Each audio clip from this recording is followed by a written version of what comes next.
Da ka jing tumu job ha ke election chiki yung dorbar tho an ha meglaya ka BJP ke la sha kan no ba ka dei ka seng ka ba Pyrshah ya ka Niam Kristan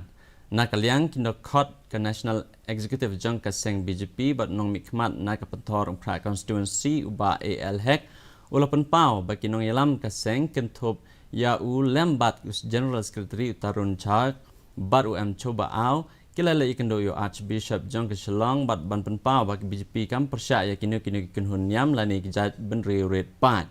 shu la ang ba BJP ke dei ka seng san pertek bat ke bom dan je dei bat ki kun Niam utei unong yalam ke seng BJP ulapan pau ke jing kerman skam ba kani ka seng kan yo shpo si shajrong ha kani ke election uba hek ula ang ba kani ka long ke sin ke bneng kong ba ka seng kala penyang hadu unru phungut ki kertong na bentak election sha ke yung debar thau an.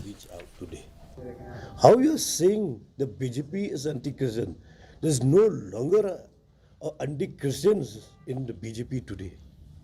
And the Meghalaya BJP Pravary, Dr. Chubao and myself, we went and met the Archbishop of Shillong, and also not only that, we had dinner together in the house of Archbishop and inviting Archbishop that BJP is not against any religions.